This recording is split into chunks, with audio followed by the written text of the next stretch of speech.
it's safe to say that Nintendo is doing pretty well with the Nintendo Switch, considering that every single one of their franchises that they put onto this console tends to do the best they've ever done. It's kind of incredible to see just the heights that so many Nintendo games are reaching that we wouldn't have imagined ever before. It's incredible to see, and it makes you wonder, why isn't Nintendo doing this more? It's why we had the argument, why aren't they putting FZero out there? Why aren't they putting such and such out there? Because we've seen it do well, especially if there's some advertising behind it.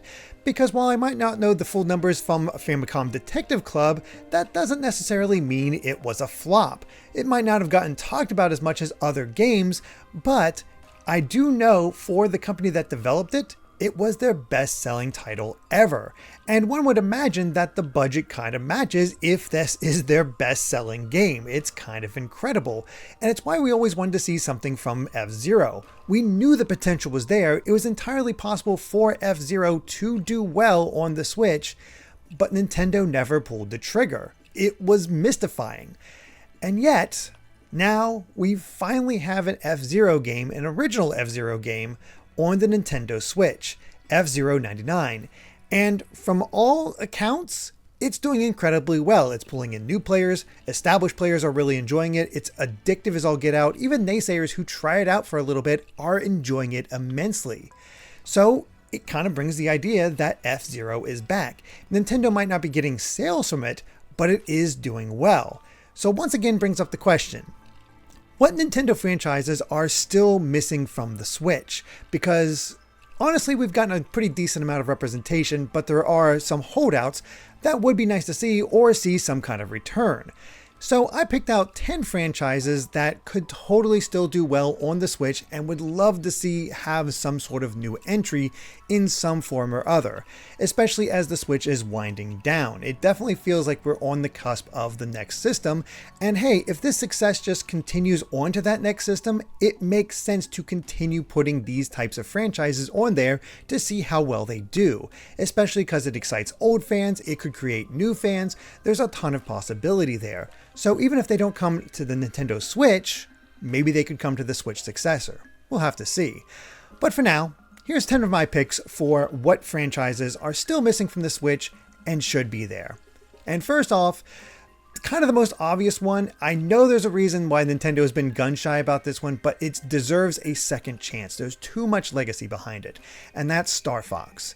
Star Fox is a franchise that is just so special to so many different people, especially with Star Fox 64. It's what brought a lot of people in, seeing the possibilities, blowing their mind with the graphics and sound and possibilities there, and then just going even further. And yes, while some of the Star Fox games might not match the heights of Star Fox 64, that doesn't necessarily mean they're bad. Yes, Star Fox Adventures is a blatant Legend of Zelda clone. It's not a bad game, it's just unfocused. Star Fox Assault, not quite the same, but still a lot of fun.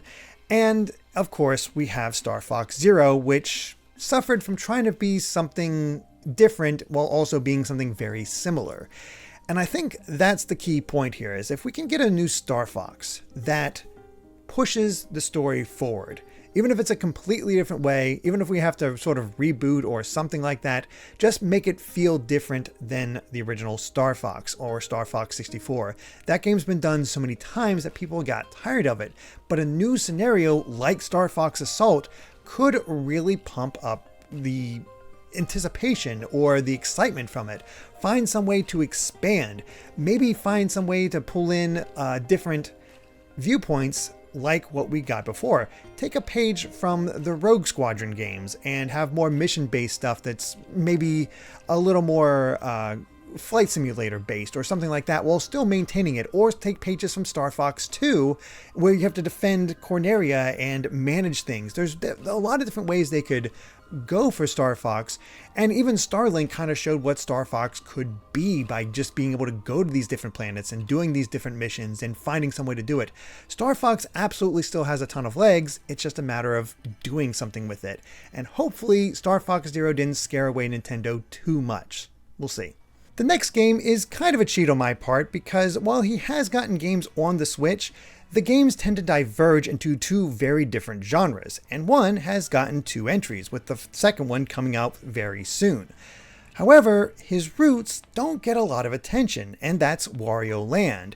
And Wario Land has evolved quite a bit from its first game as a spin-off of Super Mario Land into a puzzle platformer where you have to use his invulnerability in order to find ways to reach different areas and even just discover different treasures and just have that treasure focus that gives Wario just that extra personality that we came to really enjoy. This is where a lot of Wario's personality came from. And it's a shame that we don't go back to that because yes, we have WarioWare, but it doesn't truly focus on Wario. It starts out with him, it tends to end with him, but of course there's a lot of other characters there that get the focus. To go back to the Wario Land series, especially because Shake It was just so beautiful and fun, it feels like a missed opportunity because it is so essentially different from Mario. And I feel like there's still a lot of different ideas you can come up with for Wario that would, I don't know, make something fun, make something interesting, and it feels like there's something missing there. So yes, give Wario another platformer, give him another chance. Heck, make it like a Metroidvania where he has to explore this massive castle and build up that. Do something with him that makes sense for his treasure-loving ways and maybe evolve his platforming. Or maybe just do something with him and Waluigi for the first time. They're not brothers, but they're still partners in a way, and that would be interesting, especially let's say we get a Wario Land game where there's co-op, and we have Wario and Waluigi working together for some sort of goal, and of course it would make perfect sense that the two are competitive as well, where they don't really get along, and they're the ones trying to get the most gold. Makes sense, works out, and could be a lot of fun that makes it different from Mario. So yeah, give us a Wario Land game, it makes sense. But speaking of WarioWare also, there's another game that is a real shame we've never gotten anything on the Switch for, and that's Rhythm Heaven. It's a rhythm game that's so different and has such a unique art style, and just the timing of it, the different ways you can make music. There has to be a ton of ideas going on in the heads of the people at Nintendo, the people who make this, that could really make this work. And the hope is that they will get back to it at some point, because I do know that the creator, the lead of the Rhythm Heaven series, has gone through some health issues, and I believe they've mostly cleared up. So hopefully that means that Rhythm Heaven can come back, or at least do something where we bring back some of the older games and have a collection and show new people what Rhythm Heaven can really do. Because it does feel like it's missing, and I really want to see it come back because I personally have never tried it. I don't know why, I just never did. This would be a great chance to have that opportunity and try out a series that I've never tried before. You know what's kind of incredible? The fact that we're getting a collection, a full remake collection of the Another Code series. Yeah, it's only 2 games, but the fact that it looks gorgeous, the fact that it's getting such an upgrade, the fact that it's just like this is from a DS game is incredible. And it brings to mind another sort of adventure game that Nintendo has that hasn't had anything done to it in quite a long time. And again, it's another series I've never tried before, but if it gets something similar to Another Code and got another game or collection or something of that manner, it'd be fantastic because its art style is absolutely striking and might be able to pull in more people the more they recognize what it actually does. And that's Hotel Dusk. A very interesting adventure game, solving puzzles, solving mysteries. There's a sort of hard-boiled edge to it, but of course we have this sketchy art style that just makes it stand out. And I, again, missed out on these when they first came out, but I've heard nothing but good things. I know they're really good.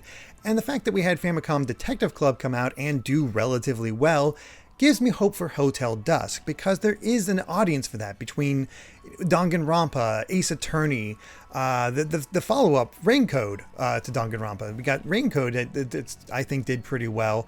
People love these types of games, and to see Hotel Dusk get a second chance would be wonderful. So why not? Put it out there. The next game I want to mention is one that feels criminal that we haven't gotten anything in such a long time, because its last game was fantastic, and I have to imagine it did relatively well. It's the basis for a lot of its references anymore. Punch-Out! Punch-Out on Wii is phenomenal. Yeah, it's a lot of callbacks to what came before, but it does it so well that it's still a lot of fun, and you get that personality in there thanks to level 5. To have a new game and maybe have even more new characters, expand it, do something more with it, could be a lot of fun, especially because Again, the visual identity of Punch-Out is Punch-Out Wii. It's what gets referenced as far as Little Mac's moveset. It's what gets referenced in the Super Mario Bros. Movie with Punch-Out Cafe. Why wouldn't you do this to take advantage of the fact that Little Mac is kind of recognizable to a lot of people who grew up with the Wii era? There's nostalgia there now for kids who came up to it. And I can say from personal experience that Punch-Out still holds up and can draw in kids. Because my own kids, the oldest of which has just entered 9th grade, went back to Punch-Out recently and just had an interest in it, wanted to try it out. And he had a really good time. It was tough, but he stuck with it and really had fun. And even my youngest one, who's only just about to turn 3, watched him play it and just laughed like crazy every time he saw the punches and the animations because they're so silly. They have that kind of appeal to them where, yeah, you're punching at each other. It's a boxing game, but the funny animations, the funny ways they have the characters interact, expand upon that aesthetic, have new boxers, come up with new gimmicks, find new patterns for Little Mac to dodge that don't rely so heavily on what came before, and really push the series forward. I think it has that potential on the Switch, and I think there is an audience there if you show them what it's all about and can really draw in that new audience. It's funny that I keep picking out games that I've never played before because I don't even know if I have a ton of interest in this one myself, but I think there's potential in bringing it back, and that's Pilot Wings. I've never touched a Pilot Wings game before because to me, just flying around is not inherently interesting. I know there's challenges and things like that the game offers, and I know there's a lot of nostalgia for people, especially for Pilot Wings 64.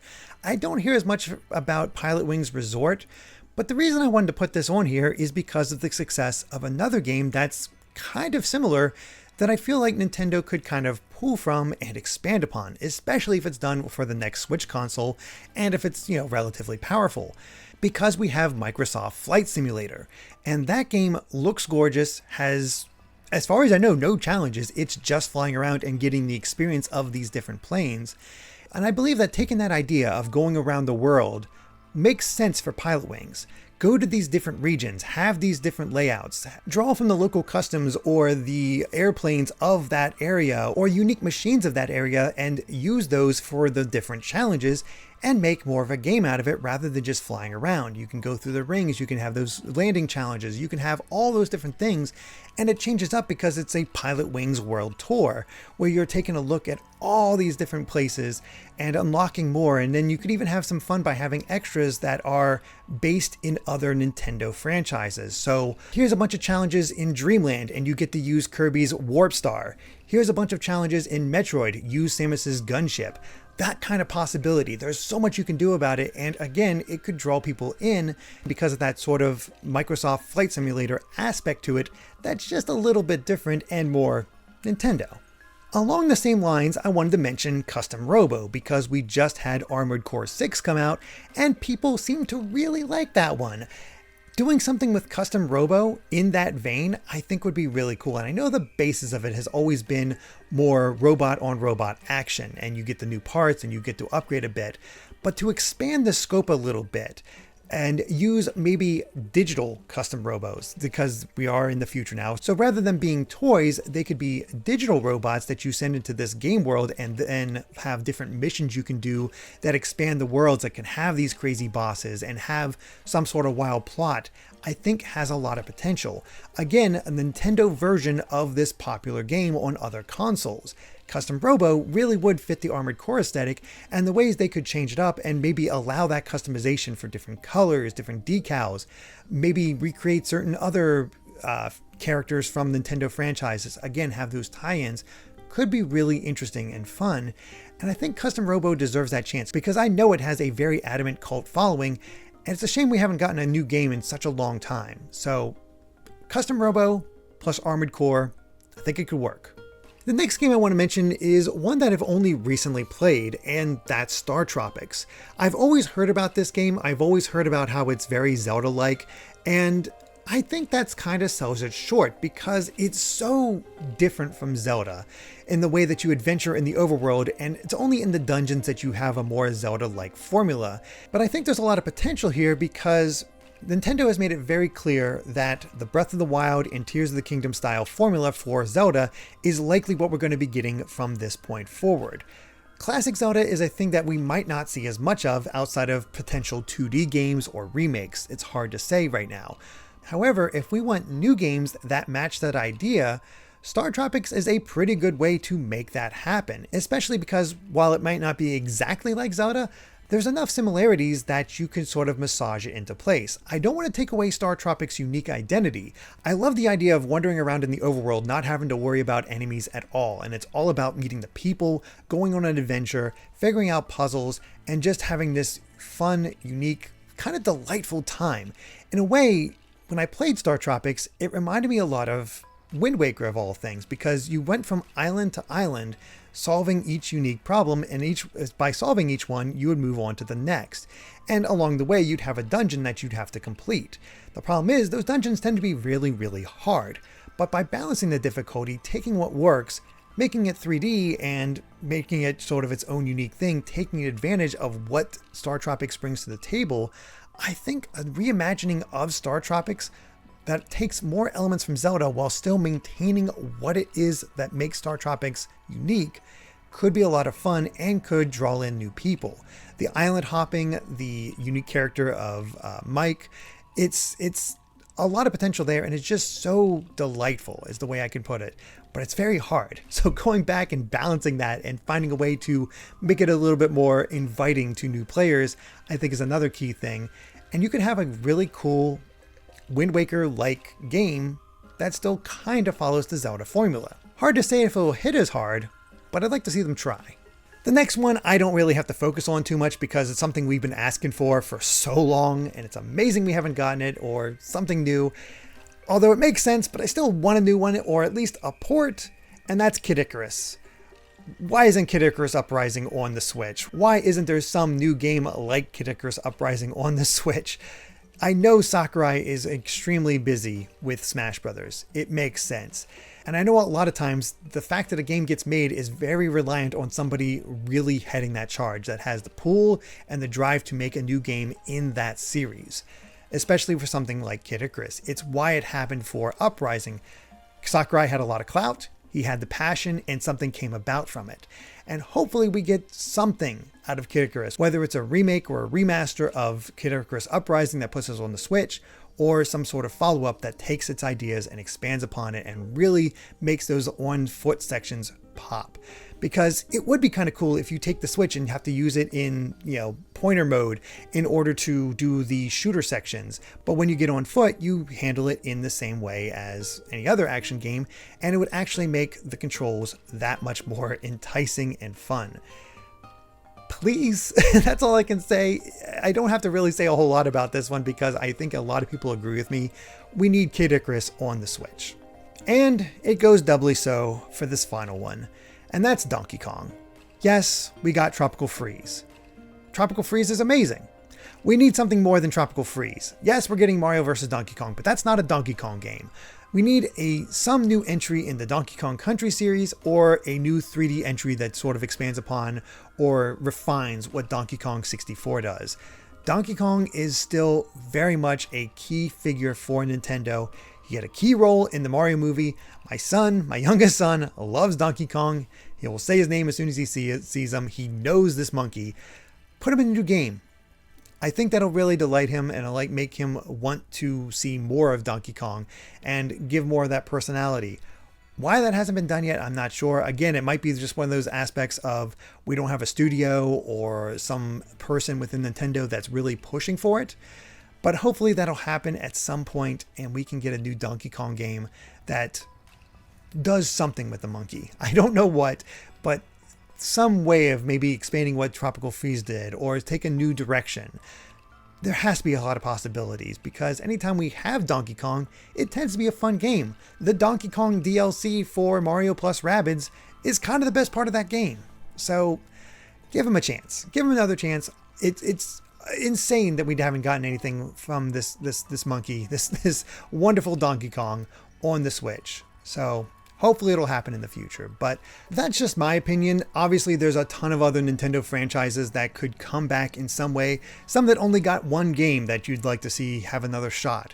Obviously, there's a ton out there that Nintendo just hasn't capitalized on, and a lot of you would like to see. I know I'm forgetting some, it's undoubtedly true. So I'd like to hear your suggestions and see what you'd like to see on the Switch or the Switch successor that deserves a second shot. But if you enjoyed this video, please consider supporting us over at patreon.com/gvgaming.